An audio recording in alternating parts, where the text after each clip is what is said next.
Assalamualaikum warahmatullahi wabarakatuh. Alhamdulillahilladzi arsala rasulahu bil huda wa dinil haqq liyudhhirahu 'ala ad-dini kullihi wa kafa billahi syahida. Asyhadu an la ilaha illallah wahdahu la syarika lah wa asyhadu anna Muhammadan abduhu wa rasuluhu la nabiyya wa la rasula ba'dah. Allahumma salli wa sallim ala nabiyyina Muhammadin wa ala alihi wa ashabihi wa man tabi'ahum bi ihsanin ila yaumiddin. Allahumma la sahla illa ma ja'altahu sahla wa anta taj'alul hazna in syi'ta sahla. Amma ba'du, Bapak Ibu jamaah pengajian yang dimuliakan Allah. Alhamdulillah, malam hari ini Allah mudahkan kembali kita semua hadir di majelis ilmu. InsyaAllah banyak barakah yang Allah limpahkan di setiap majelis ilmu. Semoga menjadi keberkahan ilmu, keberkahan amal pula. Amin, amin ya rabbal alamin.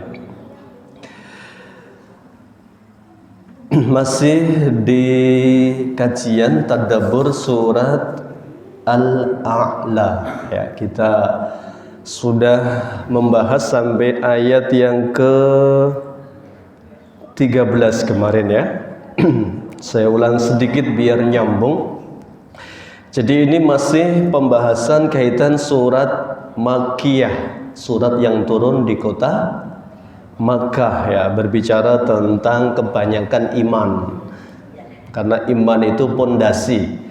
Pondasi itu harus kuat, kokoh ya. Nanti kalau tidak kokoh, di atasnya banyak bangunan itu bisa ambles, bisa ambruk ya. Agama juga begitu. Agama itu nanti banyak perintah, banyak larangan ya. Orang beriman begitu, bagi orang beriman Nabi sudah memberitahu ya, ad-dunya sijnul mu'min wa jannatul kafir. Dunia itu bagi orang beriman seperti penjara. Artinya nggak bisa semaunya Pak, semuanya diatur ya, seperti di penjara itu. Ini boleh, ini nggak boleh, ini haram, ini halal. Bagi orang beriman tuh begitu ya. Wa jannatul kafir, tapi menjadi surganya bagi orang-orang yang tidak beriman. Semuanya bebas, nggak ada aturannya kan begitu ya. Meskipun ada seorang Yahudi dikisahkan di zamannya Ibnu Hajar Al-Asqalani. Ibnu Hajar ini pensyarah hadis Sahih Bukhari. Namanya kitab Fathul Bari. Beliau suatu hari dicegat sama Yahudi. Apa kata Yahudi itu? Ya, dia ternyata hafal hadis ini, Pak. Jadi Yahudi itu hafal hadis itu ya.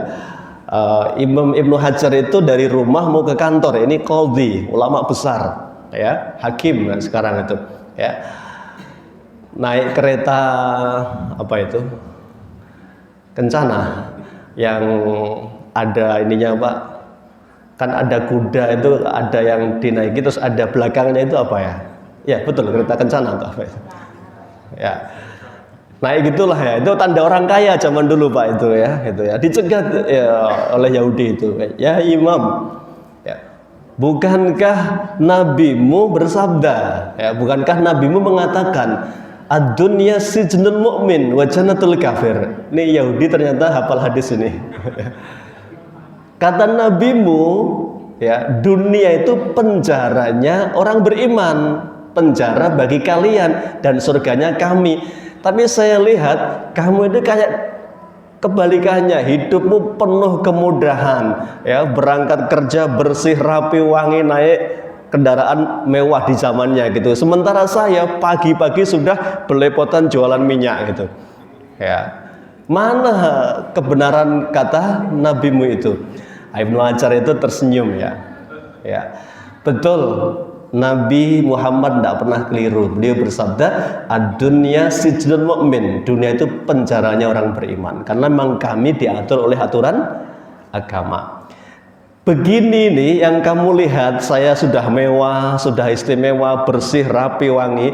Ini nggak ada apa-apanya dibandingkan yang Allah janjikan untukku di surga. Sementara sengsaramu, belepotan minyak, rekoso, kemeringat, bau gitu, itu belum ada apa-apa dibandingkan kelak nek enggak beriman mati dalam keadaan kafir, siksa di nerakamu. Ya, jadi ini Yahudi hafal hadis ya, paham tentang apa hakikat kehidupan. Makanya orang beriman itu banyak diatur oleh aturan syariah. Tidak ada aturan yang tidak ada manfaatnya. Pasti Allah itu sudah sampaikan, ma anzalna alaikal qur'ana litashqa. Kami tidak menurunkan Al-Quran untuk menyulitkanmu. Jadi semua aturan itu untuk apa?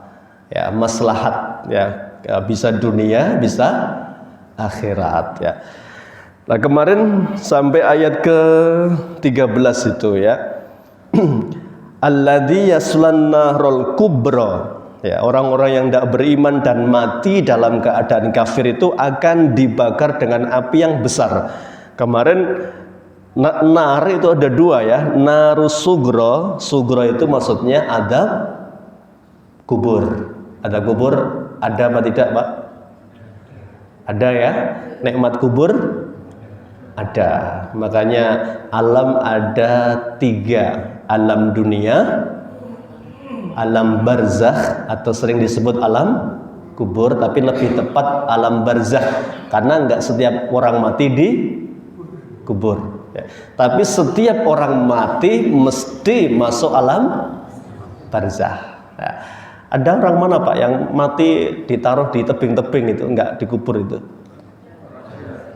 Hantu raja itu ya. Nanti disalini setiap haul, setahun sekali meh lebaran tuh ganti baju gitu ya. Itu kalau secara hakikat dia sudah masuk alam barzakh ya. Kenapa? Orang mati masuk alam barzakh, nanti berikutnya nunggu alam apa? Akhirat itu. Nah, itu makanya ada nikmat dan adab kubur. Adapun narul kubro adalah api neraka ya. Orang kafir itu digambarkan Allah summa, kemudian di neraka, la yamutu, tidak mati, fiha, di dalam neraka, wala yahya, tidak pula hidup ya. Mati, kata orang apa Pak? Mati enggan, hidup tak mau ya.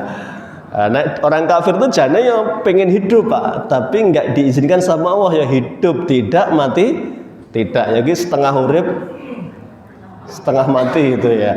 Ini kan siksaannya. Makanya mereka minta berbagai dispensasi sama Allah. Kemarin sudah dibahas ya. Ini akhir kehidupan orang kafir. Nah, berikutnya 14 ini semoga selesai malam ini sampai 19 Allah bicarakan tentang orang beriman. Qad aflaha man tazakka. Qad aflaha ya, qad apa? Telah, aflaha beruntung. Siapa yang beruntung? Man, barang siapa tazakka, yang mensucikan jiwanya. Mensucikan jiwa ya. Makanya memang badan tubuh kita ini banyak organnya Pak, tapi yang paling menentukan apa? Hati. Ala inna fil jasadi mudghah.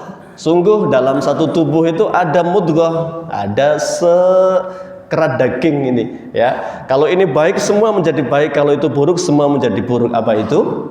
Hati. Nah, makanya hati itu nggak kelihatan, tapi dia punya apa ini? Cerminan Pak. Orang bicara apapun itu cerminan apa? Hati. Orang misuh-misuh itu tanda hatinya kotor ya. Ya kan begitu. Orang ngamuan, tidak sabar, tanda hatinya keruh ya. Orang budrek itu apa ya? Iya, terus kayak buntu ya Pak, kayak pengennya apa? Kayak nggak ada solusi itu. Nah, itu tanda keruhnya hati. Sebaliknya kalau hati bersih itu menyikapnya dengan sabar, omongannya tidak kasar, kemudian menerima, termasuk husnudzon, berbaik sangka. Ini tanda bersihnya hati. Nah, Allah sampaikan qad aflaha, telah beruntung. Siapa yang beruntung? Man tazakka, mereka yang membersihkan hatinya. Nah, di sini disebutkan oleh Allah, oleh Ibnu Katsir, maaf. Maksudnya toharo nafsahu minal akhlaqir radilati, membersihkan jiwanya dari akhlak yang buruk. Makanya Bapak Ibu, Nabi bersabda, apa sabda Nabi? Innama buistu liutammima makarimal akhlak. Saya diutus oleh Allah untuk menyempurnakan akhlak. Ya. Akhlak itu ada dua Bapak Ibu ya. Yang pertama akhlak tobi'i. Tobi'i ini apa? Tabiat. Nek basa Jawane gawan bayi. Ya. Ada Pak ini tobi'i. Karena Nabi nanti memang menyampaikan akhlak itu ada yang pertama tobi'i. Tobi'i itu tabiat Pak. Jadi seakan-akan memang bawaan apa? Lahir.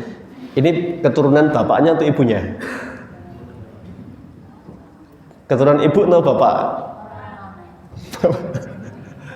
Bapak. Ya. Ibu. Ya coba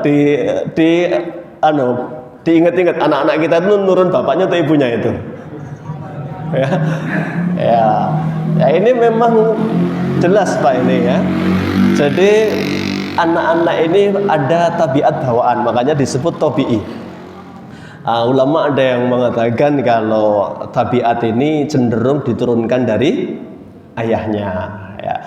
Ini berdasarkan kalau Nabi Ibrahim alaihissalam itu diberitahu, beliau ini kan mau punya dua putra nanti.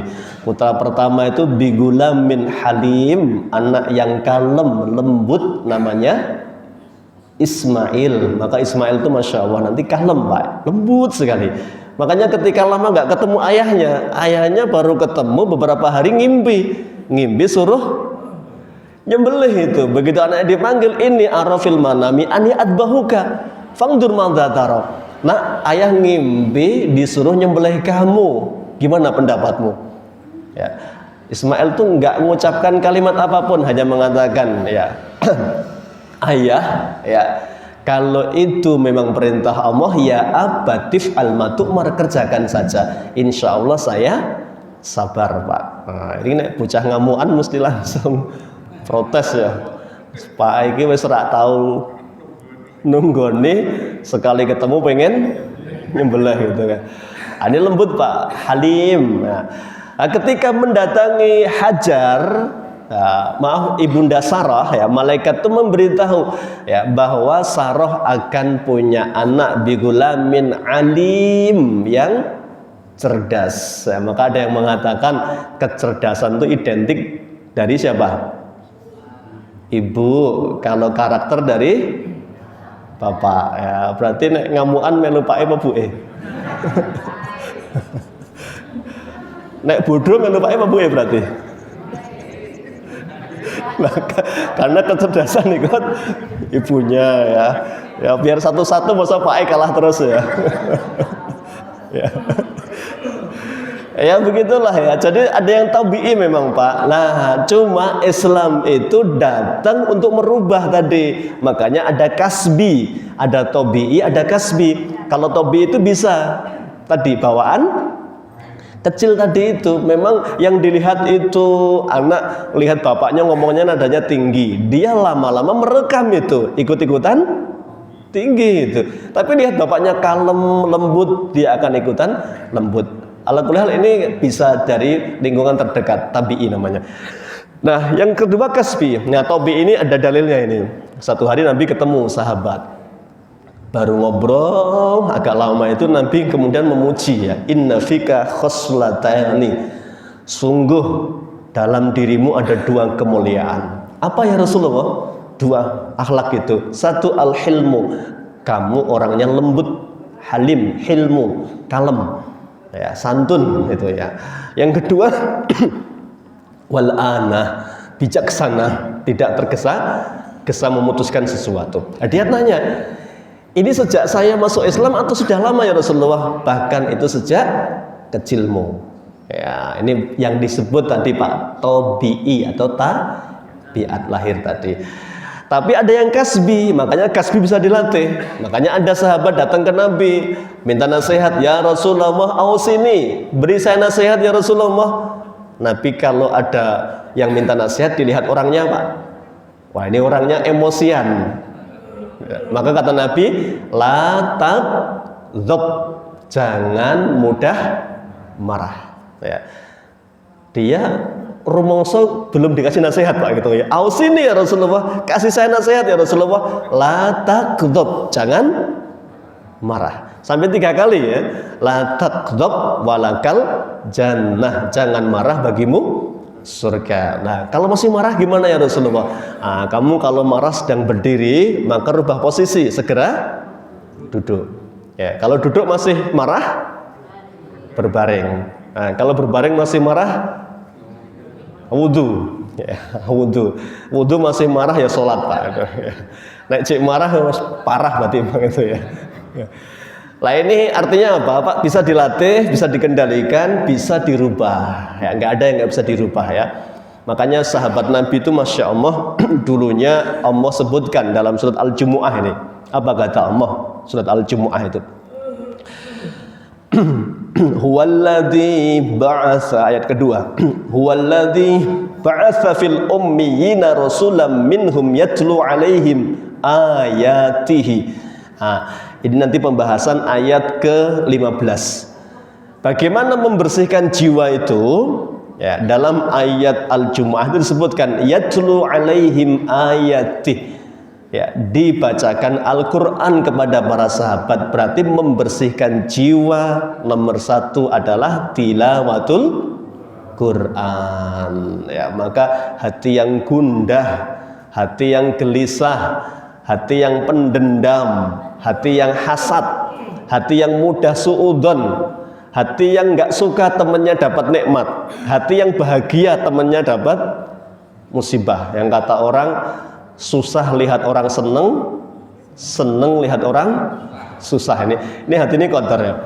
Maka bersihkan dengan apa? Yatlu alaihim ayati, dibacakan kepada mereka apa? Al-Quran yang pertama. Wa yuzakkihim, ya, wa yu'allimuhumul kitaba wal hikmah wa in kanu min qablu la fi dhalalim mubin. Meskipun mereka ini sebelumnya tersesat sejauh-jauhnya atau sesat yang nyata. Jadi sahabat sebelum ada Rasulullah, mereka ini orang-orang yang buruk akhlaknya, Pak. Maka disebut bangsa apa? Jahiliyah itu, saking buruknya itu. Ya, akhlaknya rusak, kehidupan sosialnya parah, ya, perzinahan di mana-mana, yang kuat memakan yang lemah, riba itu parah sekali, ad'afan mudha'afah, itu berlipat-lipat itu.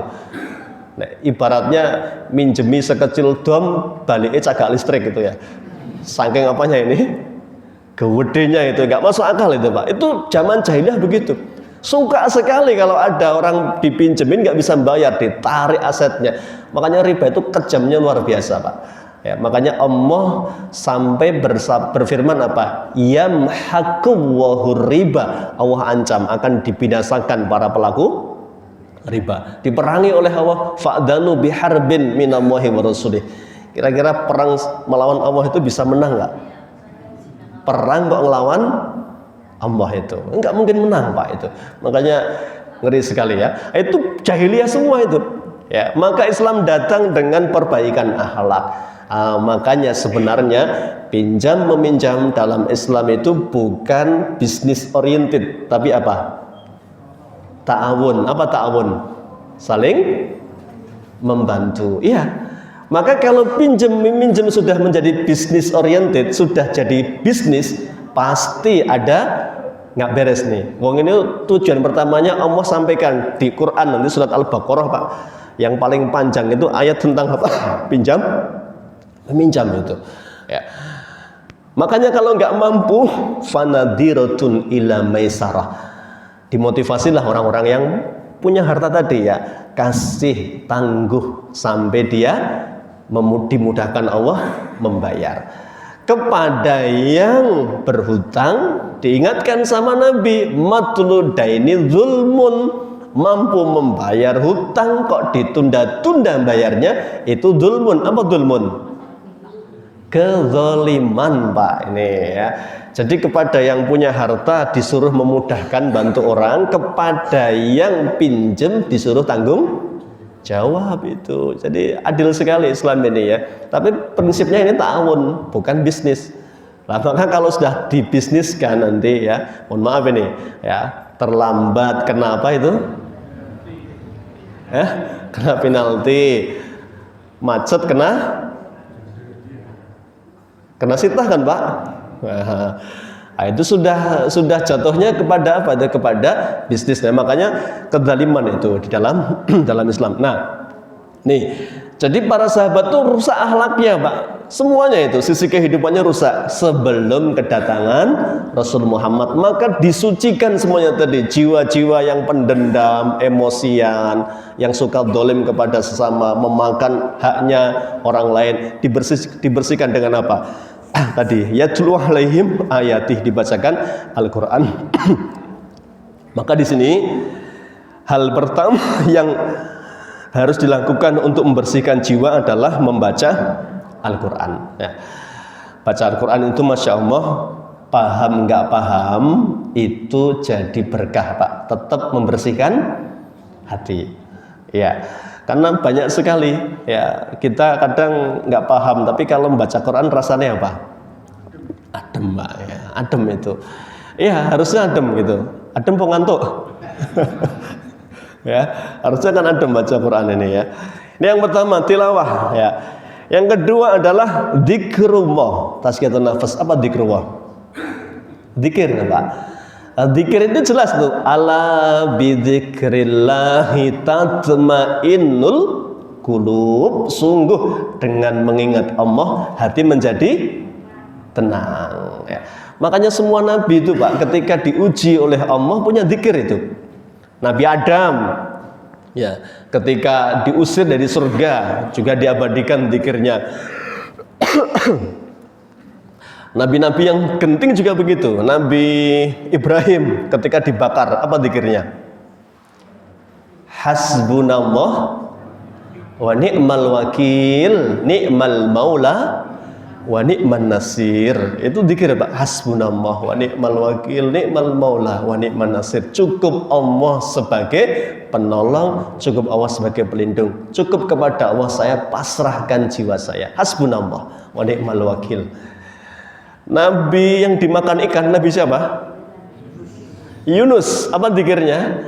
Sampai Nabi Muhammad, siapa berdoa didahului dengan zikirnya Nabi Yunus akan diijabah sama Allah. Apa zikirnya? La ilaha illa anta subhanaka inni kuntu minadh dhalimin. Ini dihafal, Pak. Karena Allah cinta tiga-tiganya. Allah cinta pertama, la ilaha illa anta. Allah suka kalau diesakan, tidak ada Tuhan melainkan Engkau ya Allah. Subhanaka, maha suci Engkau ya Allah dari seluruh kekurangan. Yang ketiga, Allah suka hamba berdoa itu rumongso salah, Pak. Inni kuntu minadh dhalimin. Ya Allah, saya salah, saya ninggalkan dakwah, saya putus asa, saya sudah suudzon, mereka tidak akan mengikuti dakwah saya merasa salah ya Allah ya, keluarkan saya dari perut ikan ini ya. Makanya Allah sampaikan, falaula annahu kana minal musabbihin, falaula annahu kana minal musabbihin. Andaikan Yunus itu enggak bertasbih, enggak berzikir, Pak, kami biarkan dia di perut ikan sampai hari kiamat itu. Zikir itu memudahkan.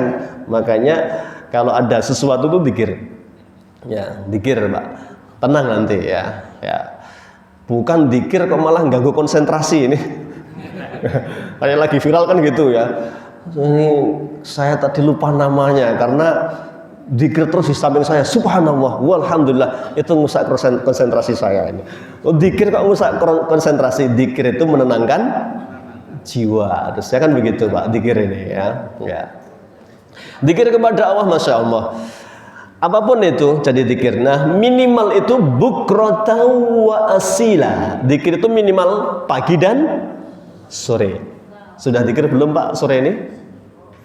Sudah, tadi habis sholat ya. Ya, pagi dzikir. Ya, dzikirnya sobah bisa asbahna wa asbahal mulku lillah walhamdulillah. Kalau sore amsayna wa amsal mulku lillah. Itu masya Allah memulai hari dengan dzikir, menutup hari dengan dzikir. Nah itu. Bahkan Nabi Muhammad tuh pernah didatangi putri beliau namanya Fatimah. Fatimah ini putri beliau yang paling dicintai Nabi. Sampai Nabi bersabda, perempuan penghulu surga ada 4. Ada Maryam binti Imran, Asiyah binti Muzahim, Khadijah binti Khuwailid, Fatimah binti Muhammad. Ini wanita spesial. Ada 4 saja ini kata Nabi. Ya, ini disebutkan dalam banyak hadis. Fatimah itu satu hari tangannya melepuh kasar, ya, karena harus bekerja keras Pak. Suaminya bukan orang kaya. Ali bin Abi Thalib itu bukan orang kaya, miskin ya. Ali bin Abi Thalib itu. Jadi dari 4 khalifah, Abu Bakar, Umar, Utsman, ya, Ali ini yang paling miskin ya. Tapi Nabi memilih Ali sebagai menantu. Ini mesti spesial kan? Lamaran Abu Bakar ditolak, lamaran Umar ditolak ya. Begitu Ali ngelamar diterima. Padahal Ali ngelamar nggak punya mahar Pak itu. Cuma ditanya, kamu punya mahar? Nggak punya ya Rasulullah. Dulu tak kasih baju perang itu masih enggak itu. Coba cari ke gudang itu ya. Dicek Pak, ternyata masih itu. Maharmu itu aja ya, baju besi itu ya. Sekarang ya apa berarti itu? Rompi itu ya. Rompi ya.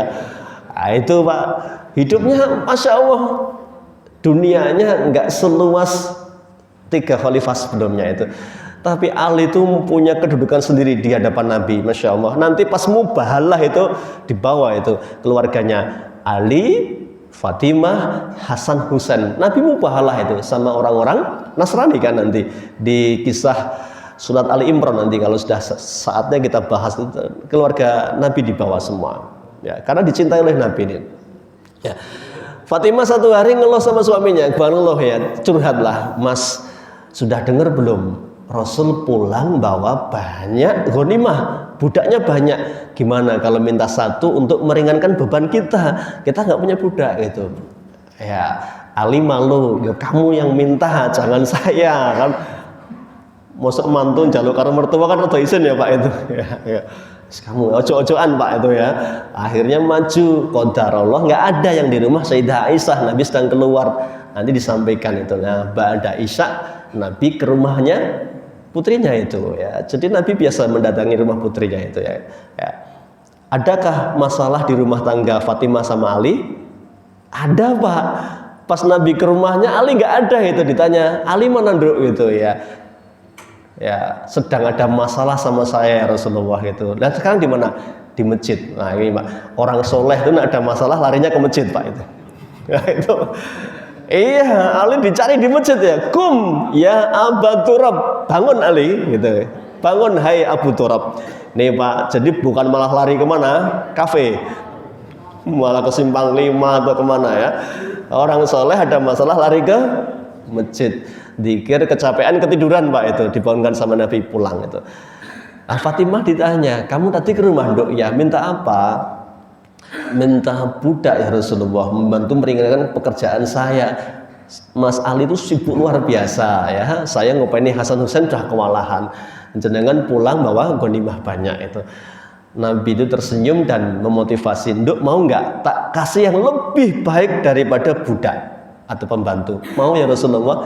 Nanti sebelum tidur zikir subhanallah walhamdulillah wala ilaha illallah wallahu akbar. Yang ini 33 kali, 34 kali.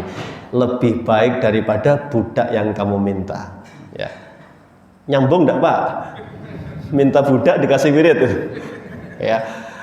Nabi hendak menyampaikan bahwa kadang kita merasa hidup ini berat ya, susah. Itu hakikatnya Nabi hendak memberitahukan kamu kurang zikir saja itu ya. Maka Nabi pulang dipraktekkan Pak, Masya Allah, nggak jadi minta budak lagi, pembantu lagi sama suaminya itu. Kayak powernya langsung apa Pak ini? Full ya. datang ini boleh nanti bapak praktek ini kalau istrinya minta macam-macam kasih wirid ya Pak. Minta apa gitu ya, kasih wirid aja itu. Ya itu insya Allah jauh lebih baik daripada yang diminta tadi ya. Zikir Pak, masya Allah menenteramkan. Makanya tazkiyatun nafas dengan banyak berzikir kepada Allah ya. Zikir apapun, mau tidur zikir ya, bangun tidur zikir ya, di waktu senggang zikir. Bahkan ada ulama besar, nggak ada di sini tapi ulama besar Imam Ahmad bin Hambal itu menceritakan itu keutamaan zikir, masya Allah ya. Satu hari beliau ini sudah sepuh sekali. Imam Ahmad tuh panjang umur Pak, sepuh Ahmad bin Hambal. Satu hari tiba-tiba pengen keluar kota ya, padahal udah lama nggak pergi jauh itu. Akhirnya terdampar ya Pak, mampir di masjid lah gitu ya, karena kemalaman. Baru masuk sebentar diusir Pak ya, takmirnya nggak gaul itu, karena nggak ngerti. Nah itu ulama besar Ahmad bin Hambal itu suruh keluar Pak itu ya, mungkin ditulis dilarang tidur di dalam masjid itu ya. Di luar masih diusir Pak itu. Ada yang kasihan bakul roti itu kan ya, ditanya Aisyah, orang tua jangan mau kemana gitu ya, saya belum nemu tujuan itu. Memang beliau nggak ada tujuan, untuk jalan aja gitu ya, nggak ada tempat tinggal juga ini ya. Sudah nanti ke rumah saya, tapi sebentar saya tak menyelesaikan jualan ini ya. Sambil jualan itu mulutnya dikir Pak ya, dikir astagfirullah, astagfirullah. Takjub beliau ini, wah ini orang komat kami terus ini ya. Sampai rumah juga begitu, pagi juga begitu, dikir terus itu, ngadon buat adonan berzikir terus. Ditanya, sudah berapa lama jenengan dikir? 30 tahun, masya Allah. Makanya dikir itu gampang Pak, yang susah apa? Istiqomah ternyata ya. Terus 30 tahun dapat apa Pak gitu? Alhamdulillah semua doa saya dikabulkan sama Allah, hidup dimudahkan sama Allah. Keinginan saya terkabul semua kecuali satu. Apa Pak? Saya sudah lama banget pengen ketemu Imam Ahmad bin Hambal. Langsung Imam Ahmad, ini berarti jawaban atas pertanyaan saya. Saya itu sudah lama nggak keluar kota, tiba-tiba kok keluar kota. Ini gara-gara doamu ternyata. Akulah Ahmad bin Hambal gitu. Wah itu ternyata kabul semua jadinya Pak. Gara-gara apa? Zikir kepada Allah tadi. Makanya zikir itu menenteramkan hati ya. Berikutnya sholat. Nah ini sholat ini jelas. Sholat itu Allah sampaikan di satu ayat dalam surat Al-Baqarah, wasta'inu bis-sabri was-sholah ya. Minta tolonglah kepada Allah dengan sabar dan sholat. Makanya Nabi itu kalau ada hal yang berat, masalah yang pelik, solusinya belum ketemu, maka beliau segera sholat Pak. Itu tempat terbaik, apalagi pas sujud di yang lama sujud. Makanya Allah paling suka ya. Paling dekat antara hamba dengan Allah itu adalah ketika sujud. Maka minta apapun kepada Allah ketika sujud ya. Usahakan pas sholat sendiri aja Pak, jangan pas jadi imam ya. Ya. Makmumnya njaluke rak dawa-dawa, imamnya njaluke sak dawan-dawan itu. Ya makmumnya bisa ngeluh toh Pak nek sujud terlalu panjang itu ya. Makanya lihat ya jamaahnya, maka kalau mau panjang itu pas sholat malam, minta apapun ya. Yang terbaik tentu dengan bahasa Arab. Kalau nggak bisa dengan bahasa Arab, boleh dengan bahasa Indonesia, tapi kata para ulama yang penting nggak ditalafudkan, tidak diucapkan, cukup di hati. Boleh minta apapun kepada Allah, karena Allah sangat dekat dengan hamba, pengabulannya ketika dia sujud tadi. Maka sholat Pak, masya Allah itu metode membersihkan jiwa. Makanya betul, innas sholata tanha anil fahsya wal munkar. Ini tazkiyatun nafas nih, cukup 3 di ayat ini. 1 tadi tilawatul Quran, bersihkan jiwa kita yang gundah gulana, sedih, banyak masalah. Yang kedua zikir kepada Allah. Yang ketiga sholat. Nah ini orang beriman, masya Allah mensucikan jiwanya dengan 3 hal tadi. Ayat berikutnya Allah sampaikan, bal tu'sirunal hayatad dunya, tetapi kalian ini lebih mementingkan kehidupan dunia ya. Faktanya begitu ya Pak. ada keterangan di sini bal tu'sirunal hayatad dunya, maksudnya tuqaddimunaha ala amril akhirah. Kalian lebih mengedepankan dunia daripada urusan akhirat. Ya. Kenapa? Nah, akhirat itu sesuatu yang tidak terlihat dan manusia itu lebih suka sesuatu yang terlihat. Nah, kan nggak kelihatan, Pak. Ya, makanya kan belum ada kan ceritanya ya, ada satu korban terinjak-injak gara-gara rebutan soft awal itu. Ada nggak, Pak? Ya, rebutan soft awal kok injak-injakan gitu sampai pingsan kan nggak ada kan? Yang ada kan rebutan BLT, kemudian apa? Terinjak pingsan kan, yang ada kan begitu, Pak, itu ya. Ini artinya apa? Sesuatu pahala itu nggak terlihat itu, meskipun jelas ya. Sampai Nabi bersabda, "Lau ya'lamun nas ma fin nida'i was-saffil awwal la'atauhum walau habwan." Andaikan manusia itu ngerti, Pak, keutamaannya shaf yang paling depan ini. Ya. Maka bapak-bapak ini ya, kalau datang di awal waktu tempati shaf yang paling depan. Jangan datang pertama di paling belakang, Pak. Kesenangan sing teko keri. Ya, teko keri babah ngarep depan itu. Ini shaf yang disukai oleh Allah, ya. Bahkan shaf yang paling disukai oleh para malaikat, ini shaf yang paling depan itu. Makanya kata Nabi, khairu sufufir rijal, sebaik-baiknya shaf lelaki adalah yang paling depan ini. Ini keutamaan tersendiri ya. Makanya kita tadi mengedepankan ya pahala itu meskipun nggak kelihatan kata Nabi itu ya. Bahkan kalau orang tahu itu berebut meskipun dengan diundi. Bahkan kalaupun harus merangkak yang sakit pun akan merangkak. Kalau ngerti keutamaan sholat berjamaah, masya Allah ini ya. Nih, bal tu'sirunal hayatad dunya. Ada yang mengatakan di sini adalah ini bal tu'siruna, ini adalah maksudnya orang-orang kafir ya. Orang-orang kafir lebih memilih kehidupan dunia ya. Padahal Allah sampaikan wal akhiratu, dan adapun akhirat khairun, itu lebih baik, wa abqa, dan lebih kekal ya. Begitu nanti kalau bicara masalah dunia dibandingkan akhirat ya.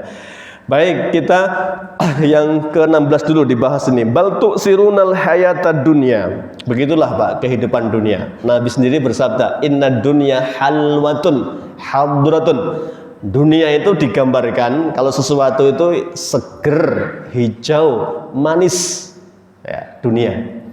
Makanya Nabi nanti begitu pas dalam sebuah hadis itu diceritakan disuruh melihat neraka. Beliau melihat ngerinya luar biasa itu. Kemudian ditanya bagaimana tentang neraka itu. Saya yakin tidak ada orang yang ingin masuk neraka. Kamu lihat jalannya. Ternyata, Pak, jalan yang menuju neraka itu penuh apa? Penuh kemudahan. Penuh apa ini? Kesenangan, santai, leyeh-leyeh. Apa itu? Nah, kata orang gimana, Pak, itu? Kecil dimanja, muda foya-foya, tua kaya raya, mati masuk surga. Itu kan orang-orang rekosone, Pak, kecil itu. Penak terus ujung-ujungnya masuk surga. Maka begitu ngelihat jalannya kok enak, mudah, rame itu. Sementara surga itu masya Allah pasti penuh kenikmatan, semua pengen masuk ke dalamnya. Begitu disuruh kamu lihat jalannya ke surga, ya ternyata jalannya sepi, ya susah, ya penuh dengan perjuangan. Ya. Perjuangan nggak ke surga? Lah jare wong Jawa munggah swarga njegur neraka. Munggah kali njegur gampil pundi, Pak? Nek diwalik jegur swarga patut mboten? Ya, artinya apa? Surga itu tempat yang sangat tinggi itu. Ya, artinya apa? Untuk ke atas butuh apa ini? Tenaga, kesungguhan. Tapi nek jegur, Pak, mbok merem aja jenengan kan bisa plung gitu kan itu. Artinya apa? Ya, ini sesuatu yang tadi ya memang menggiurkan ya. Makanya meskipun ngeri di dalamnya nggak banyak yang selamat darinya. Makanya Nabi bersabda, "Hujibatil jannatu bil makarih." Jalan ke surga itu penuh dengan makarih. Makarih itu hal-hal yang dibenci. Siapa yang nggak benci? Hawa nafsu itu benci, Pak. Hawa nafsu itu kata Allah, "Innan nafsala ammaratum bisu." Hawa nafsu itu sukanya apa? Dorong untuk berbuat maksiat. Ini yang bicara Nabi Yusuf. Sekelas Nabi Yusuf itu orang terbaik dari sisi nasab. Nabi Muhammad pernah ditanya, siapa manusia yang nasabnya paling baik? Tidak ada yang mengalahkan nasabnya Nabi Yusuf. Yusuf bin Ishaq, Yusuf bin siapa? Yakub, maaf ya. Kemudian bin Ishaq bin Ibrahim. Nah ini Yusuf Nabi, Yakub Nabi, Ishaq Nabi, Ibrahim Nabi. Ini mulai Mbah Buyut, Mbah Kakung, bapake, putune, semuanya Nabi. Ini istimewa sekali. Itu digoda oleh perempuan, hampir tergoda Pak Nabi Yusuf itu kan. Ya, falaulah ar-ra'a burhana rabbi, andaikan dia enggak melihat tanda kekuasaan Allah itu.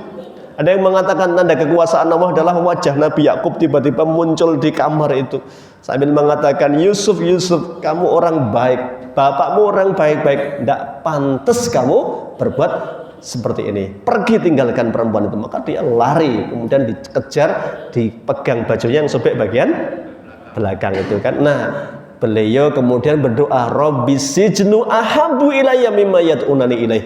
Ya Allah, saya lebih milih di penjara saja daripada di luar. Saya nggak kuat lama-lama digoda oleh perempuan-perempuan itu. Mungkin sekali lolos Pak, ya 2 kali, 3 kali jebakan maut terus itu bisa jadi nggak lolos kan itu. Maka beliau berdoa, ya Allah, saya lebih baik di penjara. Dikabulkan Pak Nabi Yusuf itu ya. Ayo di penjara. Lah di penjara itu merenung beliau dengan berkata, Rabbi sijnu, ya, inna nafsu wa ma ubarri'u nafsi. Saya tidak menyalahkan hawa nafsu, ya, tidak mencela hawa nafsuku. Kenapa? Innan nafsala ammaratum bisu. Karena memang hawa nafsu diciptakan Allah ngajak kepada apa? Maksiat Pak. Nafsu tidur ya jam 3 itu nafsu pengennya apa? Kemulan loh Pak. Misalnya udan deres, adem-adem, ya, seharian capek, apa yang terjadi? Ayo pengennya apa? Tidur kan, namanya hawa nafsu ya. Nggak ingin sebagian terkurangi untuk sholat, hawa nafsu gitu. Makanya begitu Anda sudah duduk, kemudian alhamdulillahilladzi ahyana ba'dama amatana wa ilaihin nusur, lepas 1 ikatan. Begitu bangun itu Pak. Ambil wudhu, lepas 2 ikatan. Begitu sholat, Allahu Akbar, lepas semua ikatan setan itu. Ya, ini tapi nek baru kering alarm malah dipateni, berarti tambah kenceng ikatannya itu. Ya. Ini Pak, hawa nafsu kan pengennya gitu, istirahat. Makanya dikatakan malam masih panjang, tidur nanti saja 3:30, turu meneh ya. Ya, 3:30 bunyi lagi, masih panjang, cukup untuk witir nanti aja jam 4 kurang 1/4, terus begitu, ngerti-ngerti subuh Pak itu. Ya, begitulah hawa nafsu. Inginnya apa? Santai, tidak bekerja keras untuk ibadah kepada Allah. Makanya di sini orang-orang lebih mengedepankan dunia. Ada hadis dari Nabi SAW tentang dunia. Jadi dunia itu sesuatu yang sudah dijamin, maka menjadi akidah Ahlussunnah wal Jamaah. Maka nanti dunia hammahu, siapa yang dunia menjadi tujuan besarnya, hammun, keinginan kuatnya dunia Pak ya, farraqallahu alaihi amrahu, Allah akan cerai beraikan urusannya ya, wa ja'ala faqrahu baina ainaihi, dan dijadikan kemiskinan, kekurangannya di pelupuk matanya ya. Walam ya'tihi dunya illa ma kutiba lahu, dan dunia yang dikejarnya itu tidak akan didapat kecuali sebatas apa yang Allah takdirkan untuknya. Ini peringatan dari Nabi Muhammad ini. Ya, jadi orang obsesinya adalah apa ini? Dunia, maka kita akan berdoa wala taj'alid dunya akbara hammina. Ya Allah, jangan jadikan dunia itu tujuan terbesar hidup kami. Ya. Kita kan pasti Pak, normal, orang itu normal pengen hidup penak, ya apa enggak? Ya kan normal Pak, kan enggak pernah kan kita berdoa ya Allah sempitkanlah rezeki saya, kan enggak ada kan? Mestinya minta apa? Dimudahkan. Kecuali katanya sahabat Utsman bin Affan ya, pengen miskin nggak bisa katanya, takut hisab, atau Abdurrahman bin Auf ya, itu palsu hadisnya Pak. Yang Abdurrahman diberitahu nanti masuk surga merangkak-rangkak itu ya. Kenapa? Karena saking kayanya kemudian pengen jatuh miskin, akhirnya apa? Duitnya buat borong kurma ya. Borong kurma yang bosok-bosok sing murah-murah malah diborong Pak itu. Nah, kebetulan namanya orang takdirnya nggak bisa miskin, ada wabah Pak. Wabah itu obatnya adalah kurma yang bosok, dan yang punya stoknya hanya Abdurrahman bin Auf, maka dijual dengan harga tinggi, akan dibeli oleh orang-orang. Ini kisah palsu ini yang kadang disebar di mana-mana ya, katanya Abdurrahman Auf itu masuk surga dengan merangkak, maka orang-orang takut kaya akhirnya. Ya, aku disugih ngono mlebu swargane angel gitu kan itu. Ya. Ya. Ini bab tentang Islam itu tidak pernah mencela kaya, cuma Islam itu ngajari ya, jangan menjadi obsesi yang paling tinggi ya, jangan, bukan tujuan utama ya. Maka kalau tujuan utama farraqallahu alaihi amrahu, orang kalau dunia jadi tujuan utama, hidup itu hanya kerja gitu, pikirannya apa ini? Duit itu, ngelembur misalnya gitu ya. Ya, gaji gitu ya itu. Itu kata Nabi, farraqallahu alaihi amrahu, Allah akan cerai berikan urusannya Pak. Masya Allah. Waktu itu kayak kurang terus ya, nggak sempet ngaji, nggak sempet sholat berjamaah. Dia ayo jamaah di masjid sik durung kober ya, nanggung gitu ya. Diajak taklim kayak gini, wah sorry kerjaan belum kelar, pokoknya nggak punya waktu Pak. Itu namanya dicerai berikan sama Allah. Wa ja'alal faqra baina ainaihi, dan dijadikan kekurangan terus di pelupuk matanya. Karena kata Nabi, manusia itu nggak ada yang puas.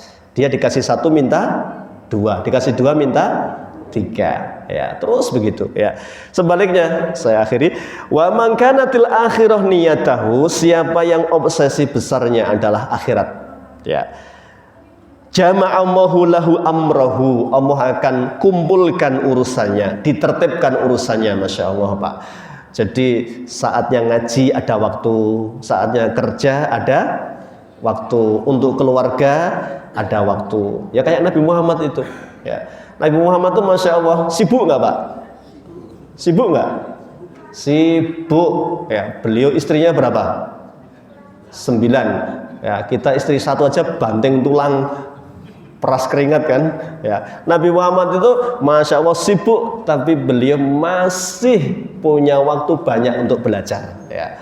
Makanya doa paginya apa? Allahumma inni as'aluka ilman nafi'an. Beliau juga pulang ke rumah masih sempat guyon sama anak istri ya, bergurau. Nabi itu suka guyon sama istrinya itu. Beliau juga menyempatkan sosialnya baik, ada orang sakit dijenguk sama Nabi ya, ada yang meninggal Nabi takziah. Masya Allah ya. Kadang keluar masuk pasar Rasulullah SAW itu, kadang mimpin perang, kadang berdakwah, sibuknya luar biasa, tapi semua ada porsinya. Dan beliau ini juga istirahat sesuai dengan hak tubuhnya. Jadi itu yang disebut apa tadi? Allah akan tertibkan urusannya ya. Kerja ada waktu, untuk keluarga ada, ya kerja, ya ibadah, ya piknik. Penting nggak Pak piknik ini? Penting ya. Healing ya namanya ya, kadang ya, halan-halan itu ya. Ini penting untuk apa ini? Biar tidak sepaneng ya. Nah, ini tentang apa? Kalau tujuannya akhirat dimudahkan oleh Allah Subhanahu wa taala.